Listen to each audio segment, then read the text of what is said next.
ವೀಕ್ಷಕರೇ, ಇವತ್ತು ದೀಪಾವಳಿಯನ್ನು ಸಂಭ್ರಮ ಸಡಗರದಿಂದ ಆಚರಣೆ ಮಾಡಲಾಗ್ತಾ ಇದೆ. ಎಲ್ಲೆಡೆ ಇನ್ನು ಎಲ್ಲ ಮಾರ್ಕೆಟ್ಗಳಲ್ಲೂ ಕೂಡ ಜನರು ಖರೀದಿ ಭರಾಟೆಯಲ್ಲಿ ಬ್ಯುಸಿ ಆಗಿಬಿಟ್ಟಿದ್ದಾರೆ.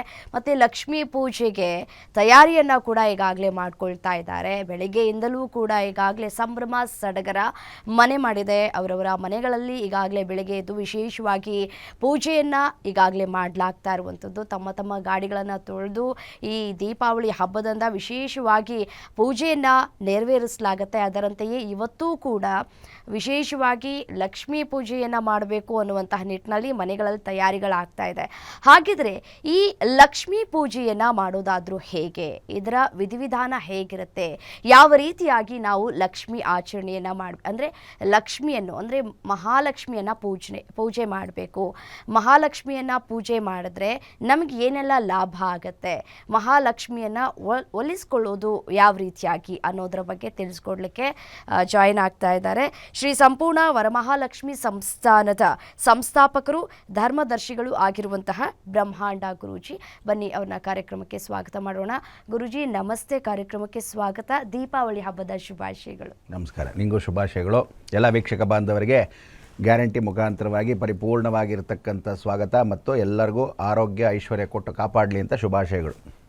ಗುರುಜಿ, ಮೊದಲೆಲ್ಲ ಈ ದೀಪಾವಳಿ ಹಬ್ಬವನ್ನು 5 ದಿನಗಳ ಕಾಲ ಆಚರಣೆ ಮಾಡ್ತಾಯಿದ್ರು. ಅದು ಕಾಲ ಬದಲಾಗ್ತಾ ಇದ್ದಾಗೆ ಇದೀಗ 3 ದಿನಗಳಿಗೆ ಬಂದು ತಲುಪಿಬಿಟ್ಟಿದೆ. ಮೊದಲು ಈ ಪೂಜೆಯನ್ನು ಹೇಗೆ ಮಾಡ್ತಾಯಿದ್ರು ಅನ್ನುವಂತಹ ವಿಧಿವಿಧಾನಗಳೆಲ್ಲವೂ ಕೂಡ ಬದಲಾಗೋಗ್ಬಿಟ್ಟಿದೆ. ಮೊದಲು ನರಕ ಚತುರ್ದಶಿ ಮಾಡ್ತಾರೆ, ಈಗ ಅದಾದ ನಂತರ ಲಕ್ಷ್ಮೀ ಪೂಜೆಯನ್ನು ಮಾಡ್ತಾರೆ, ಅದಾದ ನಂತರ ನಾಳಿದ್ದು ಪಾಡ್ಯವನ್ನು ಮಾಡ್ತಾರೆ. ಇವತ್ತು ನರಕ ಚತುರ್ದಶಿ, ನಾಳೆ ವರಮಹಾಲಕ್ಷ್ಮಿ ಹಬ್ಬವನ್ನು ಬರಮಾಡಿಕೊಂಡು ವಿಶೇಷವಾಗಿ ಮನೆಗಳಲ್ಲಿ ಪೂಜೆಯನ್ನು ಮಾಡಿಕೊಂಡು ಲಕ್ಷ್ಮಿಯನ್ನು ಒಲಿಸ್ಕೊಳ್ಬೇಕು ಅನ್ನುವಂತಹ ತಯಾರಿಯನ್ನು ಮಾಡ್ಕೊಳ್ತಾರೆ. ಮೊದಲಿಗೆ ಗುರುಜಿ, ಈ ವರಮಹಾಲಕ್ಷ್ಮಿಯನ್ನು ಹೇಗೆ ಒಲಿಸ್ಕೊಳ್ಳೋದು, ಯಾವ ರೀತಿಯಾಗಿ ಪೂಜೆ ಮಾಡಿದ್ರೆ ಈ ವರಮಹಾಲಕ್ಷ್ಮಿ ನಮಗೆ ಒಲಿತಾಳೆ ಅನ್ನೋದರ ಬಗ್ಗೆ ತಿಳಿಸ್ಕೊಡಿ. ಅದಕ್ಕೂ ಮುನ್ನವೇ ಈ ದೀಪಾವಳಿ ಹಬ್ಬ ಯಾವ ರೀತಿಯಾಗಿ ಆಚರಣೆ ಮಾಡಬೇಕು ಮತ್ತು ಹೇಗೆ ಶುರುವಾಯಿತು ಅನ್ನೋದ್ರ ಬಗ್ಗೆ ತಿಳಿಸ್ಕೊಡ್ತಾ ಹೋಗೋದಾದರೆ. ಎಲ್ಲ ದೇವಾನುಗ್ರಹ ಭಕ್ತ ಪ್ರಿಯರೇ, ವೀಕ್ಷಕರೇ, ತಮ್ಮೆಲ್ಲರಿಗೂ ಆದರದ ಸ್ವಾಗತ ಸುಸ್ವಾಗತ. ಅಸಾಧ್ಯ ಸಾಧಕ ಸ್ವಾಮಿನ್ ಅಸಾಧ್ಯಂ ದವಕಿಮ್ಮದ ಶ್ರೀರಾಮದೂತ ಕೃಪಾಸಿಂಧು ಮತ್ಕಾರ್ಯ ಸಾಧಯ ಪ್ರಭು. ವಂದೇಹಂ ವಂದನೀಯಾನಾಂ ವಂದ್ಯಾಂ ವಾಚಾಮದೀಶ್ವರೀಂ ವಂದೇ ಶ್ರೀ ಸಂಪೂರ್ಣ ವರಮಹಾಲಕ್ಷ್ಮೀಂ ತಾಂ ದೇವೀಂ ಜಗನ್ಮಂಗಳಕಾರಿಣಿಂ. ನಿಮ್ಮೆಲ್ಲ ವೀಕ್ಷಕ ಬಾಂಧವರಿಗೆ ಇವತ್ತಿನ ದಿವಸ ನರಕ ಚತುರ್ದಶಿ ಶುಭಾಶಯಗಳು, ನಾಳೆ ಅಮಾವಾಸ್ಯೆ ಶುಭಾಶಯಗಳು, ಮಹಾಲಕ್ಷ್ಮಿ ಕೃಪಾಶೀರ್ವಾದ, ತದನಂತರ ಬಲಿಪಾಡ್ಯಮಿ ಶುಭಾಶಯಗಳು. ಒಂದು ರಮ್ಯ ಏನು ಅಂದರೆ, 3 ದಿವಸ ಹಬ್ಬ ಇದ್ದರೂ ಸಹ ಇವತ್ತೇ ಯಾಕೆ ಮಹಾಲಕ್ಷ್ಮಿ ಪೂಜೆ ಮಾಡ್ತಾರೆ ಅಂದರೆ, ಅಮಾವಾಸ್ಯೆ ಇವತ್ತು ಶುರು ಆಗ್ಬಿಡುತ್ತೆ.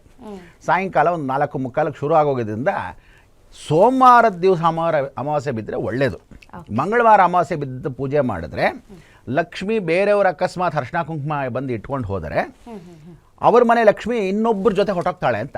ಅದಕ್ಕೆ ದೇವ್ರ ಮನೇನ ಯಾರಿಗೂ ತೋರಿಸ್ಬೇಡಿ ಅಂತ ಹೇಳ್ತಿರ್ತೀವಿ. ಶುಕ್ರವಾರ, ಮಂಗಳವಾರ, ಭಾನುವಾರ ಬೇರೆ ಹೆಂಗಸರೆಲ್ಲ ಬರ್ತಾರೆ, ಅರ್ಶಿನ ಕುಂಕುಮ ತೊಗೊತಾರೆ, ಬನ್ನಿ ನಮ್ಮ ಮನೆ ದೇವ್ರ ಮನೆ ನೋಡಿ ಚೆನ್ನಾಗಿದೆ ಅಂತ ಹೇಳ್ಬಿಟ್ಟು ಕರ್ಕೊಂಬಂದು ತೋರಿಸಿದಾಗ ಏನಾಗುತ್ತೆ, ಮಹಾಲಕ್ಷ್ಮಿ ಅಲ್ಲೇ ಕೂತಿರೋಳು ಹೊಟ್ಟೋಗ್ತಾಳೆ. ಅದಕ್ಕೆ ಗುಪ್ತೇನ ಸ್ಥಿರ, ಗೌಪ್ಯವಾಗಿ ಮಾಡಬೇಕು, ಯಾರಿಗೂ ತೋರಿಸ್ಬಾರ್ದು ಅಂತ ಹೇಳುತ್ತೆ. ಅಂದರೆ ಮಂಗಳವಾರ, ಶುಕ್ರವಾರ, ಭಾನುವಾರದಲ್ಲಿ ಕಷ್ಟಪಟ್ಟು ಕೂತ್ಕೊಂಡು ಮಾಡಿದಾಗ ಮಂಗಳ ಸ್ಥಿತಿ ಅಂದರೆ ಮಂಗಳವ ಅಂದರೆ ಗುರುಮಂಗಳ ಯೋಗ, ಯಾರಾದರೂ ದೃಷ್ಟಿ ಬಿದ್ದರೆ ಹೊಟ್ಟೋಗುತ್ತೆ ಅಂತ.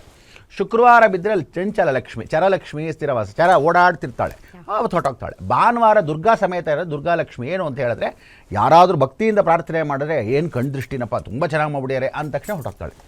ಇದರಲ್ಲಿ ಏನು ಹೇಳುತ್ತೆ, ನೀನು ಆಗಲೇ ಹೇಳಿದಾಗೆ ವರಮಹಾಲಕ್ಷ್ಮಿ ಹಬ್ಬ ಒಂದು ರೀತಿ ಬೇರೆ ಹಬ್ಬ. ಅದಾದ ಮೇಲೆ ಅಮಾವಾಸ್ಯೆ ಹಬ್ಬ ಅಂತ ಇರುತ್ತೆ, ಅದು ಬೇರೆ ರೀತಿ ಪೂಜೆ ಮಾಡ್ತಕ್ಕಂಥದ್ದು.